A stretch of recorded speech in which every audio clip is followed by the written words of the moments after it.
o hormônio, ele é como se fosse o fermento de um bolo, não é a cereja. Não é a cereja, mas é o fermento. O que isso quer dizer? Se você não tiver todos os outros ingredientes, se não tiver a farinha, o ovo, o açúcar, adianta de que você ter só o fermento? Você não faz bolo Perfeito. só com fermento.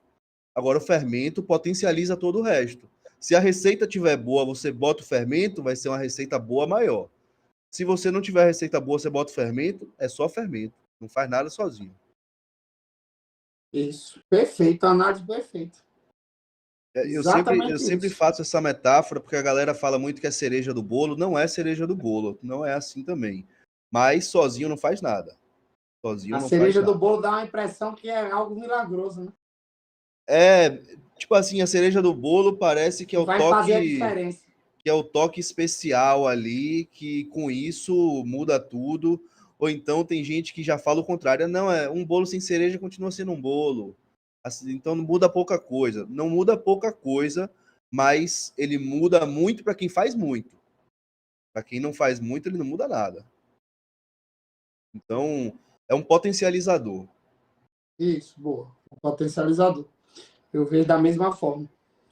Se fosse milagroso, ninguém ia precisar sofrer em dieta, sofrer treinando, fazendo cardio, até porque muita gente acha, sabe o quê? Ah, eu vou tomar bomba e vou secar. E isso é uma coisa que comumente pacientes que não competem, principalmente mulheres que me contratam, vêm perguntando isso. Ah, Guga, eu queria dar uma secadinha. Será que uma bombinha vai ajudar? Será que eu tomar uma oxazinha vai ajudar? Aí eu corto logo barato, né? A Oxa é de Eu lei a corto pessoa logo barato. perguntar. Eu digo, e se você não fizer dieta, minha filha, não vai adiantar de nada. E o potencial lipolítico da oxa é muito baixo. Não vai gerar uma perda de gordura expressiva. Tome a oxa e não lhe erre na dieta para você ver. Tem mulher que fica retida, né? Tem mulher que retém muito com oxandrolona. Sim, com certeza. O, perdão, o, o hormônio, ele pode indiretamente dar uma ajuda. Como é que ele pode dar uma ajuda? Você vai treinar mais pesado, treinando mais pesado, você pode gastar um pouco mais de caloria. Recuperar melhor. Recuperar melhor e, consequentemente, conseguir botar mais volume de treino, aumentar o gasto calórico graças a isso. Só que é uma coisa assim, bem tênue. Não é como, por exemplo, um clenbuterol, que você aumenta ali, né, 15% do seu metabolismo, mais ou menos. Não é para isso. Só que também eu falei aqui clenbuterol, mas clenbuterol também tem seus colaterais. Então, não existe almoço grátis, né? Mas a galera atrela muito o resultado do emagrecimento. Eu canso de receber aluno, aluna que fala, pô, eu tô querendo secar e tal. O que você acha da gente. O que a gente pode usar de hormônio aí para dar uma acelerada? E É aí muito comum acontecer isso. eu sempre falo, acelerar assim, o hormônio não vai. Ele pode ajudar para que nesse momento que você está secando, a gente consiga ganhar um pouco mais de massa do que ganharia sem. Mas ele não vai fazer você secar, né? Principais pontos entram nisso que você falou.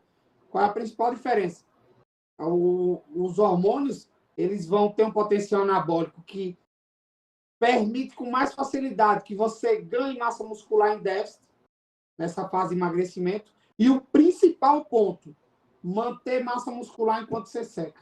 Esse é o Sim, principal, o potencial anticatabólico. Se sim, você pega, por exemplo, atletas naturais e compara com hormonizados, qual é a grande diferença? O hormonizado ele segura mais volume, sim. consegue subir maior. Os atletas naturais normalmente perdem muito volume na preparação, não conseguem subir com tanto volume quanto os hormonizados. E isso reflete em mais o quê? Densidade na fase final. Porque o atleta hormonizado segura mais volume e sobe, consequentemente, mais denso. Você vê que é difícil você pegar um atleta natural condicionado com uma densidade e um volume muito bom. Sim. O cara que fica denso, natural, ele normalmente fica com pouco volume. Exatamente. Exatamente. O mais comum mesmo é ele até ter uma boa densidade, mas não acompanhar o volume. Porque ele Não. não tem a retenção do hormônio, então ele fica com um aspecto mais hard e tal, assim até. E o que Só consegue que jogar mais um pouco mais de volume já não sobe tão dry. Não sobe tão Já dry, não consegue exatamente. subir tão denso e seco. É. A curva de evolução de um atleta natural, eu quero frisar, atleta natural. Por quê? Porque o atleta natural ele precisa chegar num ponto de definição em que o catabolismo começa a ser muito intenso. Uma pessoa que não é atleta não tem esse catabolismo assim. Na verdade, feito direitinho o cutting ali, ela chegando aos um homem, seus 10, 9% de gordura, você mantém a massa muscular de boa, treinando bem, fazendo as estratégias certas, dormindo bem, estratégia de dieta certa. Agora, quando a gente pensa no natural que vai chegar no nível de palco, a curva de evolução dele de campeonato para campeonato, você vê que ele evolui no booking, ele estava aqui, aí ele evolui no booking, e aí no cutting ele desce um pouquinho, aí entre uma competição e outra, ele subiu só isso daqui, porque ele ganhou no booking, perdeu no cutting, no final esse resultado deu só uma besteirinha de evolução. Que Enquanto com hormônio isso, já é pequena e sem é menor ainda. mas eu quero dizer, tipo, mesmo ele tendo feito um bulking muito bom, ganhado bastante massa, ele acaba perdendo no cutting. Então, tipo assim, do físico seco para o próximo físico seco, ele subiu só um pouquinho. O hormonizado, ele sobe bem no bulking e no cutting, às vezes, ou ele mantém, ou ele dá mais uma subidinha bem levinha assim. Então ele vai conseguindo fazer um gráfico que é assim, ó. Enquanto o natural, ele faz um gráfico em onda, em que ele sobe, aí desce um pouquinho, sobe um pouco mais do que estava antes, desce um pouquinho. Mas isso é para o atleta, né? Então, o cara que ele não é atleta, ele sobe, mantém, sobe, mantém, sobe, mantém, a não ser quando ele começa a ficar muito avançado, né? Aí quando ele começa a ficar muito avançado, o cutting vira essa ondulação um pouquinho para baixo também.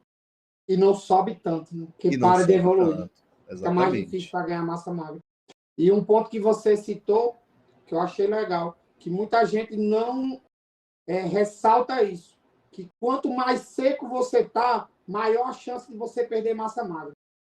E aí, quando você leva em consideração o atleta natural, isso daí ganha uma dimensão muito maior. Quanto mais seco o atleta natural tá, mais chance de catabolismo, mais chance de perda de massa magra.